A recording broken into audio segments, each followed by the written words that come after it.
दरवाजे पर दस्तक। डॉक्टर जैदी अपने बिस्तर पर बैठे थे। इनके चेहरे पर एक अजीब सी नकाहट सी तारी थी। इनकी 55 साल की उम्र थी और मेज पर बहुत सारी दवाएं पड़ी हुई थी। इनकी बेगम भी इनके साथ ही बैठी हुई रिसाला पढ़ रही थी।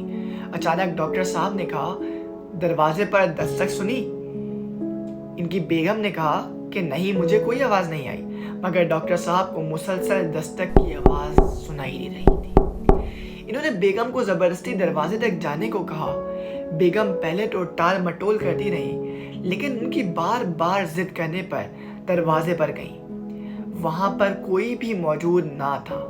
डॉक्टर जैदी की बेगम साहिबा अंदर आई और कहने लगी, आपके ये बार बार के वहम के बारे में मैं डॉक्टर बुरहान को बताऊंगी। डॉक्टर बुरहान को आने दें जरा।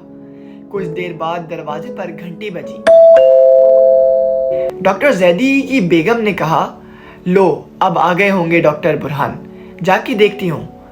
बेगम उठी और दरवाजे पर गईं।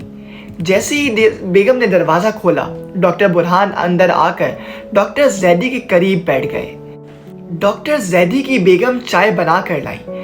डॉक्टर बुरहान को डॉक्टर जैदी के वहम के बारे में बताते हुए कहा, बुरहान बेटा, आज इन्हें बार बार यही ख्याल आ रहा है कि दरवाजे पर दस्तक हो रही है।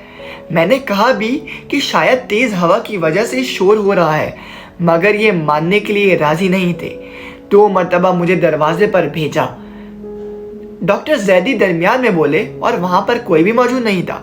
डॉक्टर जैदी की बेगम ने बोला, जी हाँ, वहां पर कोई भी मौजूद ना था। डॉक्टर बुरहान ने पूछा, डॉक्टर साहब, क्या मैं आपके इस वहम के बारे में कुछ मजीद मालूमात हासिल कर सकता हूँ? डॉक्टर साहब ने कहा कि जी हाँ बेटा, क्यों नहीं, ज़रूर। इसके बाद डॉक्टर जैदी ने तमाम मामला बताना शुरू किया और कहने लगे कि बुरहान बेटा, ये आज से तकरीबन 18 बरस पहले का वाक़या है। इस ज़माने में मेरी प्रैक्टिस चल रही थी। डॉक्टर्स की जो प्रैक्टिस होती है, उस टाइम में मेरा प्रैक्टिस का दौर था। सर खुजाने की भी फुर्सत नहीं मिलती थी। डिस्पेंसरी और घर पर मरीजों का इतना ज़्यादा आना जाना था कि मुझे ज़रा भी वक्त ना मिलता था। एक रात मैं थका हुआ घर पर आया और आते ही बिस्तर पर लेट गया।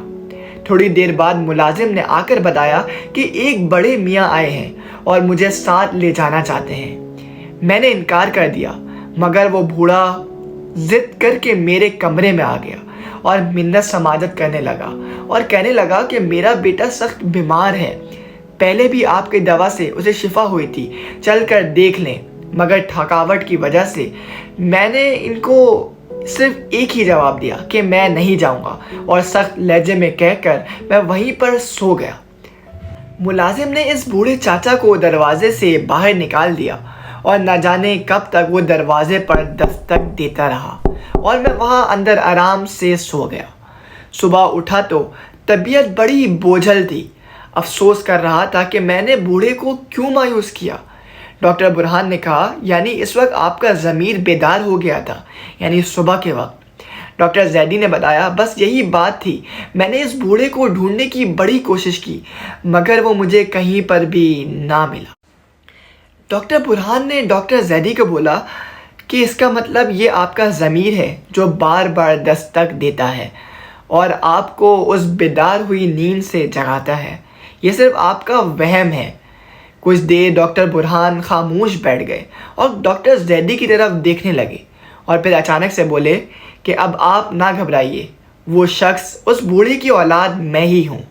इस पर डॉक्टर जैदी बोले, बुरहान बेटा तुम? और डॉक्टर साहब की बेगम भी अचानक से हक्का बक्का हो गई कि वो तुम? इस पर डॉक्टर बुरहान ने बोला, जी हाँ, वो मैं ही था।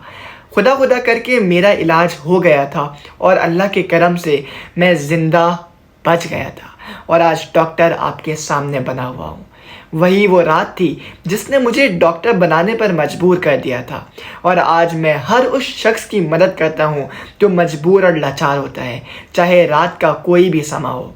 खैर, अब आप आराम से इत्मीनान से सो जाइएगा और आपके दरवाजे पर अब दस्तक नहीं होना चाहिए, क्योंकि मैं अभी तक सही सलामत हूँ। کئی بار ہم ایسی غلطیاں کر دیتے ہیں کہ ہمارا ضمیر ہمیں زندگی بھر ان پر کوستا رہتا ہے اور ہم زندگی بھر پچھتاوا کرتے رہتے ہیں کہ ہم نے یہ کیا غلطی کی ہے، لیکن افسوس اس کے بعد ہمارے پاس اس کا کوئی سولیوشن نہیں ہوتا اور صرف ہم سوچتے ہی رہ جاتے ہیں کہ یہ ہم نے کیا غلطی کر دی ہے۔ لہٰذا ہمیں اپنی غلطیوں سے سیکھنا چاہیے اور کوشش کرنی چاہیے کہ ہر اس ایک شخص کی مدد کریں جو مجبور اور لاچار ہے۔ امید کرتا ہوں کہ آپ کو اسٹوری پسند آئی ہوگی۔ اگر اسٹوری پسند آئی ہے تو چینل کو نیچے سبسکرائب کر لیجئے، ویڈیو کو لائک کیجئے اور اپنے دوستوں کے ساتھ شیئر کرنا نہ بھولیں۔ تھینک یو، جزاک اللہ۔